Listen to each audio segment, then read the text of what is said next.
2015 välivuoden aikana musta rupesi tuntua siltä, että mä haluaisin pikkusen kehittää meidän toimintaa ja rupesin suunnittelemaan kautta 2016 siltä pohjalta, että kilpaillaan kahdessa rallycrossin SM-osakilpailussa.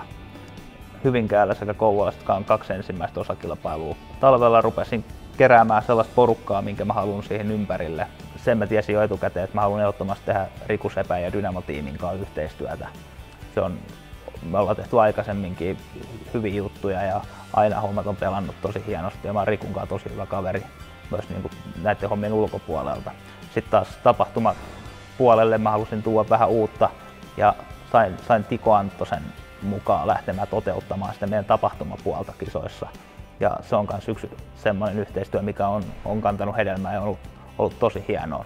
Ja sitten kasaamaan yhteistyökumppaneiden verkostoa siihen ympärille, että me saadaan mahdollistettua meille tämä 2 osakilpailun ajaminen. Ja siinä vaiheessa mä otin yhteyttä muun muassa Kouvolan Lakritsiin.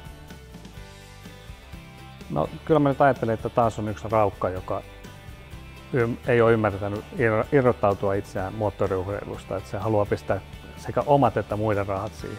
Mä oon persona-ihminen, että mä teen ihmisten kanssa töitä ja Tonihan vaikutti olevan ihan niin kuin täyspäinen kaveri ja sillä oli uuden tyyppisiä ajatuksia, että miten tämä tehdään niin kuin kokonaisvaltaisemmin ja mä sanoin, että okei, näytä mitä te saatte aikaiseksi, niin katsotaan ja sehän toimii. Meillä oli tietyt tavoitteet, mitä me halutaan niissä saavuttaa radalla sekä radan ulkopuolella. Ja me päästiin niihin tavoitteisiin, mitä me oltiin haettu. Kilpailuisesti oltiin podiumilla molemmissa kilpailuissa, Kouvolan osakilpailu voitettiin. Ja sitten tavallaan sen Kouvolan voiton jälkeen rupesi tuntumaan siltä, että mitäs jos tämä homma kuitenkin jatkuisi vielä eteenpäin.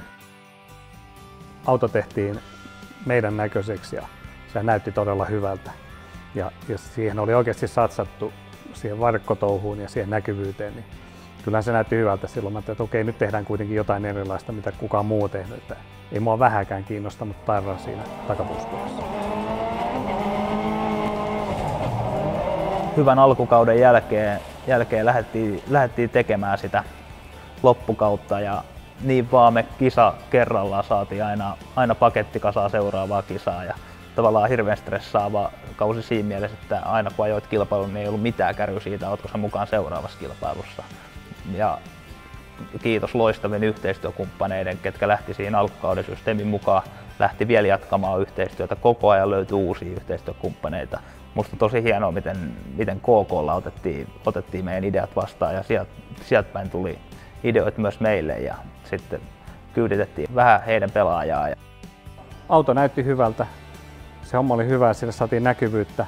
Arvottiin Kouvolan Laku Facebookissa ajo tänne ja saatiin sinne ihan fantastinen rouvasihminen auton kyytiin ja se oli hyvin järjestetty systeemi, se oli hauskaa. Sitten käytiin heittämässä pienet rinkulat Kouvolassa. Kouvolan KK on SM-liiga-avauksessa myös jäällä. Se on just sitä radan ulkopuolista toimintaa, millä pystytään myös tuomaan yhteistyökumppaneita hyvin esille.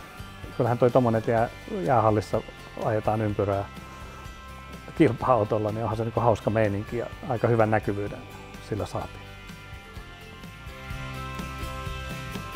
Mitä mieltä, Timo, sä oot? Laitaanko me lakuauto liikkeelle myös kaudella 2017? Kyllä rallycrossi kansalle pitää lakua saada ensi vuonnakin.